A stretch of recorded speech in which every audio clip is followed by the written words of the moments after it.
What's up, guys? Welcome back to the Mana Fix. Today we're doing a deck tech on another partner pair featuring one of the new commanders from Commander Legends. Tevesh Szat, Doom of Fools, is a legendary planeswalker that costs 1 black and 4 other. He starts at 4 loyalty and he has 3 loyalty abilities. His +2 says create 2/0/1 black Thrall creature tokens. His +1 says you may sacrifice another creature or planeswalker. If you do, draw 2 cards, and then draw another card if the sacrificed permanent was a commander. Then he has a -10, which says gain control of all commanders. Put all commanders from the command zone onto the battlefield under your control. So obviously this commander lends itself to a token strategy. It creates tokens itself, but also uses them as expendable resources for drawing additional cards with its second ability. So I thought it best to partner this commander with another partner commander that also has the ability to create tokens. That's why I chose Tana, the Bloodsower. Tana costs 1 red, 1 green, and 2 other for a 2/2 legendary elf druid. She has Trample and says whenever Tana the Bloodsower deals combat damage to a player, create that many 1/1 green sapperling creature tokens. So Tana will be another big token producer that'll feed Tevesh Szat and allow him to draw his cards with ease. And that's pretty much the premise of this deck. We want to create tokens with our commanders or through other means, and then we can either kill those tokens to generate value or use them to beat up our opponents. Now let's get into it and see what this deck can do. With any token deck, relying on our commanders to generate an army of tokens isn't always very effective. We'll need other cards that can produce tokens efficiently, like Bitter Blossom for instance. Bitter Blossom is going to give us a 1/1 with flying at our upkeep at the cost of 1 life. Creekwood Liege and Mycoloth also create tokens at our upkeep. Creekwood Liege also pumps up our tokens a bit, and Mycoloth can create multiple tokens based on the number of +1/+1 counters it has, so this can get out of control pretty quick. But why just create tokens at our upkeep when we can do it at every upkeep? Tendershoot Dryad and Dragon Broodmother do just that. Tendershoot Dryad gives us Sapperling at every upkeep, and if we have the City's Blessing, Sapperlings we control get +2/+2. Since this static ability applies to all Sapperlings we control, any that we might create with Tana or Mycoloth will get that buff as well. Dragon Broodmother creates a 1/1 dragon with flying and Devourer 2 at each upkeep. We do have some death triggers in this deck, so killing off our smaller tokens with the Devourer 2 ability could give us some added benefits. Ant Queen will create us a 1/1 insect at the cost of 2 mana. This ability can be activated at instant speed and as many times as we want, as long as we have the mana to pay for it. Biogenic Ooze has a similar ability, but it costs 4 mana to activate and creates a 2/2 token. Biogenic Ooze also creates a 2/2 ooze when it enters the battlefield, and it pumps up our oozes at our end step. New from Zendikar Rising is a fantastic token producer, Scoot Swarm. Scoot Swarm creates a 1/1 whenever a land enters the battlefield, but if we control 6 or more lands, instead we create a copy of Scoot Swarm. If we get another landfall trigger, each of those copies is going to create another copy of Scoot Swarm. This is one of those cards that can fill your board with tokens in the blink of an eye.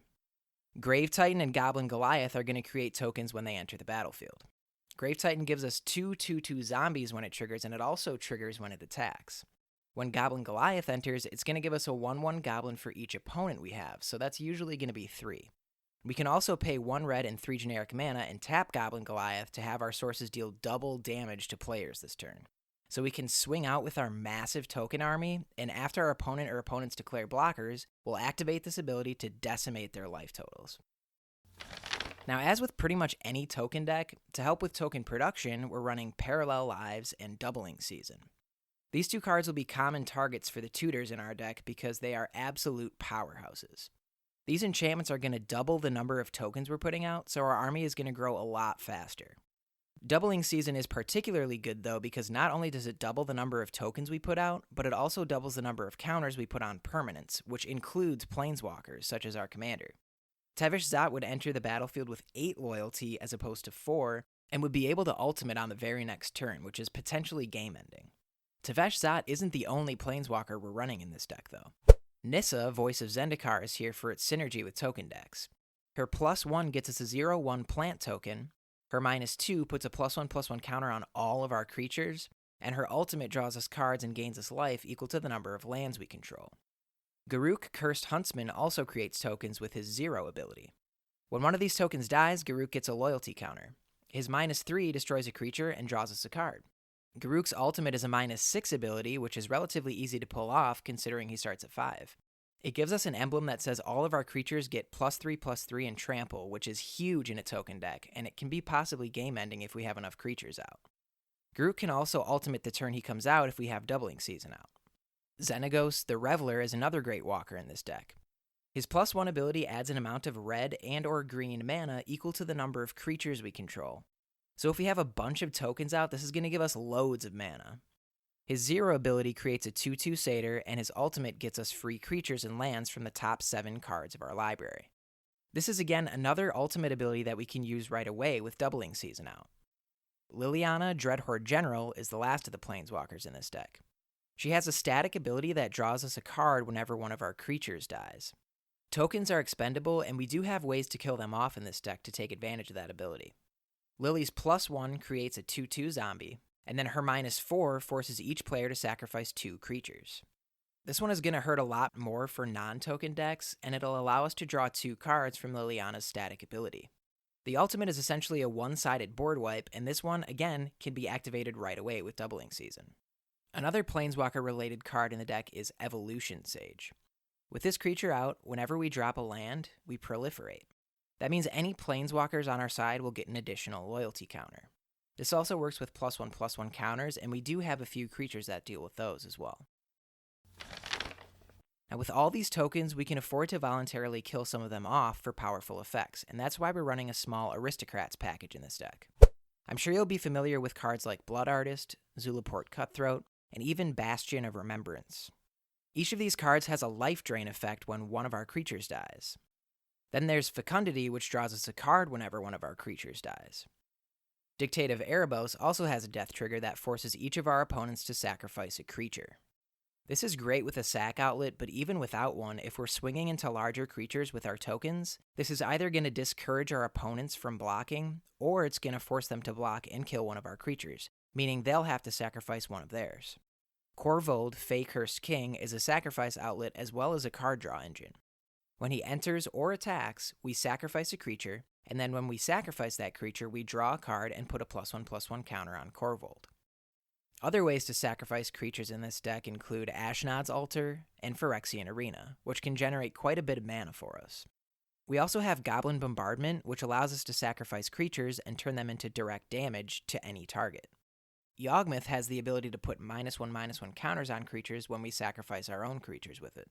We also draw cards with this ability. On top of that, with his last ability, we can pay 2 black and discard a card to proliferate, which is going to be great if we have any Planeswalkers out. Now with any commander deck, we need ramp, but we're always looking for options that most support the theme of the deck. One example of this is Growth Spasm. This is similar to a Kodama's Reach or Cultivate, but we're running this one instead because it creates a token, and that part of the card adds more synergy to our deck. Awakening Zone is another example of this. This creates an Eldrazi spawn token at our upkeep, which can be sacrificed for 1 colorless mana. Creatures that ramp us are the next best thing since they add bodies to our board state. That's why we're running Birds of Paradise, Bloom Tender, Elvish Mystic, Fiendhorn Elves, Elves of Deep Shadow, and Llanowar Elves. Growing Rites of Itlimoc is also in this deck.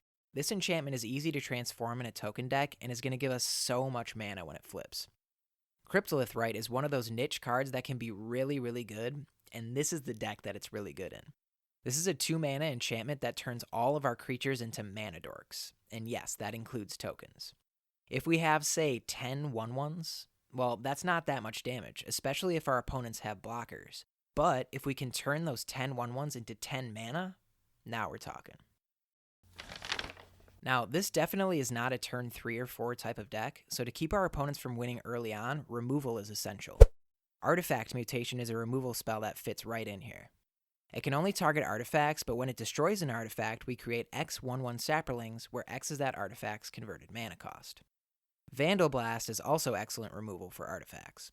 For 1 mana, we can destroy a single artifact, or for 5 mana, we can destroy all artifacts we don't control. That Overload ability can be absolutely game-changing. We're also running Assassin's Trophy because it's one of the cheapest and most versatile removal spells in the game. Now let's go over a few of the card draw engines in this deck. We're running a couple of the staples like Necropotence and Sylvan Library. Also a staple in a deck like this is Skullclamp. Both of our commanders and several other cards in our deck are able to produce 1/1 tokens. With those tokens, we can equip Skullclamp to them and kill them to draw 2 cards. This card is amazing because it's incredibly efficient. Orin Frostfang is another fantastic card draw engine. This creature gives attacking creatures we control Death Touch and draws us a card whenever a creature we control deals combat damage to a player. The fact that our tokens will have Death Touch will deter our opponents from blocking them, so swinging in with an army of tokens is going to draw us a boatload of cards. Now, what do we do with all of those cards? Hopefully win the game, and we have a few ways to do that. The first would be through combat damage. Beastmaster Ascension is one of those cards that could help us get there.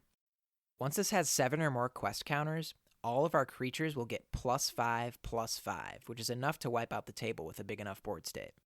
Triumph of the Hordes can also help us to knock out 1 or more players through infect damage. Champion of Lamholt may even be enough of an extra push to get us there. If we drop this creature out early, all of our tokens coming into play will result in a massive Champion of Lamholt, which will essentially mean that our opponents can't block creatures we control.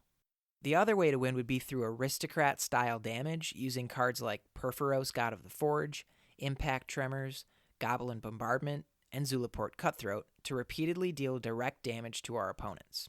We can even use a combination of combat damage and these direct damage triggers to close a game out. Now before we go, let's quickly go over the utility lands in this deck. We're running a few of the Zendikar Rising Moda lands because they'll allow us to take up a land slot with an actual spell. Agadeem's Awakening, Shatterskull Smashing, and Turntimber Symbiosis can all be played as sorceries or lands, and the land side will enter untapped if we pay 3 life. Agadeem's Awakening will return creatures from our graveyard to the battlefield, Shatterskull Smashing acts as creature and or planeswalker removal, and Turntimber Symbiosis can get us a creature onto the battlefield from the top 7 cards of our deck. Valakut Awakening is another modal land that, for 3 mana, allows us to put any number of cards from our hand on the bottom of our library, and then draw that many +1. The flip side is a land that enters tapped and adds red mana. Finally, we have Kessig Wolfrun. This land taps for colorless mana, but it has an ability where we can pay X, 1 red, and 1 green to give target creature +X/+X and trample until end of turn. This is here mainly to pump up Tana to get extra tokens from that combat damage trigger. So that's it. Let me know what you guys thought in the comments below. If you enjoyed the video, make sure you smash that like button, subscribe to the channel, and hit the notification bell so you're notified when new content comes out. If you're interested, you can also follow us on Twitter and Instagram. As always, thanks for getting your fix with me today. Stay safe out there. Peace out, guys.